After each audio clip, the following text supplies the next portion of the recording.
Hi friends, நம்ம இன்றைக்கி இந்த வீடியோவில் கம்பு தோசை மிக்ஸ் வச்சு தோசை தான் பண்ண போகிறோம். இது வந்து நான் வந்து கடைக்கு திங்ஸ் வாங்க போன கடையில் வந்து இந்த மாதிரி கம்பு தோசை மிக்ஸ் அப்படின்னு இருந்துச்சு, அடை மிக்ஸ்னெல்லாம் இருந்துச்சு. அங்கே வந்து நிறைய வந்து இந்த மாதிரி வச்சுருந்தாங்க. ஸோ நம்ம வந்து எல்லா நவதானியங்களையும் தனித்தனியாட்டும் அந்த மிக்ஸ் வச்சுருந்தாங்க, இல்லாமல் வந்து சேர்த்தும் வச்சுருந்தாங்க. வடை பண்ணுறதுக்கு கூட வடை மிக்ஸுமே அங்கே வச்சுருந்தாங்க. ஸோ நம்ம இன்றைக்கி வந்து கம்பு தோசை மிக்ஸு தான் வாங்கினோம். மாவு கவருக்கு பின்னாடியே நமக்கு வந்து இன்ஸ்ட்ரக்ஷன்ஸ் எல்லாம் கொடுத்துருப்பாங்க. அடை எப்படி பண்ணணும், தோசை எப்படி பண்ணணும் அப்படின்ட்டுலாம் போட்டிருப்பாங்க. ஸோ இப்போ அதில் என்ன போட்டிருக்காங்கன்னா, நம்ம 1 கப் மாவு எடுத்தால் அதுக்கு வந்து அந்த மாவு மெஷர் பண்ணால் அதே கப்பில் நம்ம வந்து 1 கப் தண்ணி ஆட் பண்ணணும். ஸோ ஃபஸ்ட்டு வந்து நம்ம என்ன பண்ணணும்னா, மாவை ஆட் பண்ணதுக்கப்புறமா 1 கப்பு தண்ணி ஆட் பண்ணி கட்டி பிடிக்காமல் நம்ம வந்து இதை நல்லா மிக்ஸ் பண்ணி எடுத்துக்கணும், நல்லா கலக்கி கொடுக்கணும் கரண்டி வச்சு. நீங்கள் இதை கலக்கினதுக்கப்புறமா இந்த மாவை வந்து ஒரு அரை மணிக்கூர் வந்து ஊற வைக்கணும். அப்போ தான் அந்த மாவு நல்லா ஊறி வரும். இந்த மாதிரி மாவை நல்லா மிக்ஸ் பண்ணிக்கோங்க. இந்த மாவில் வந்து சால்ட் இருக்காது. ஸோ நம்ம வந்து சால்ட்டு நம்ம தேவைக்கேற்ப ஆட் பண்ணிக்கணும்.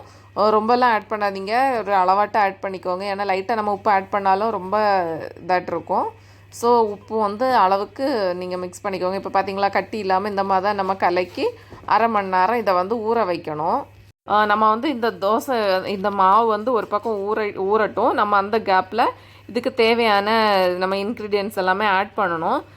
என்னெல்லாம் ஆட் பண்ணணும்னா, 2 பல்லாரி எடுத்துக்கோங்க, பெரிய வெங்காயம் இருக்குல்ல அதை எடுத்துக்கோங்க. அதுக்கப்புறமா ஒரு கொத்து கருவேப்பிலை எடுத்துக்கோங்க. அடுத்தது உங்கள் மிளகாய் என்ன காரத்தன்மையில் இருக்கோ அதுக்கு ஏற்ப காரத்துக்கு ஆட் பண்ணிக்கோங்க. நான் இந்த மிளகாய் வந்து காரம் இல்லை, ஸோ நான் வந்து இதில் ஒரு 7 மிளகாய் எடுத்துருக்கிறேன். அப்புறமா ஒரு கொத்து இந்த கொத்தமல்லி இலை ஆட் பண்ணிக்கோங்க. இந்த எல்லாமே நான் வந்து சாப்பரில் போட்டு நல்லா சின்னதாக சாப் பண்ணி எடுத்துக்கிறேன்.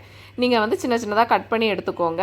அதுக்கப்புறமா இதை நல்லா சாப் பண்ணதுக்கப்புறமா நான் என்ன பண்ணியிருக்கேன்னா, ஒரு கடாயில் தேவையான அளவு தேங்காய் எண்ணெய் ஆட் பண்ணி இந்த வெங்காயம்லாம் இருக்குல்ல அதை சாப் பண்ணதை இதில் மிக்ஸ் பண்ணி நல்லா பச்சை வாசனை போகிறதுக்களவு நல்லா வதக்கி எடுத்துக்கோங்க. இதை பச்சை வாசனை போனதுக்கப்புறமா நம்ம வந்து மாவு வந்து இப்போ வந்து நல்லா ஊறி இருக்கும். ஸோ அந்த மாவுக்கு கூட இதை வந்து ஆட் பண்ணி நல்லா மிக்ஸ் பண்ணி கொடுத்துக்கோங்க. உங்களுக்கு எப்படினாலும் தண்ணி ஆட் பண்ண வேண்டியது இருக்கும். ஸோ நம்ம வந்து தோசை மாவு எப்படி இருக்குமோ அந்த பதத்துக்கு நீங்கள் வந்து தண்ணி ஆட் பண்ணி இந்த மாதிரி எடுத்துக்கோங்க. இப்போ நமக்கு வந்து கரெக்டான மாவு பதத்தில், தோசை மாவு பதத்தில் இருக்குது.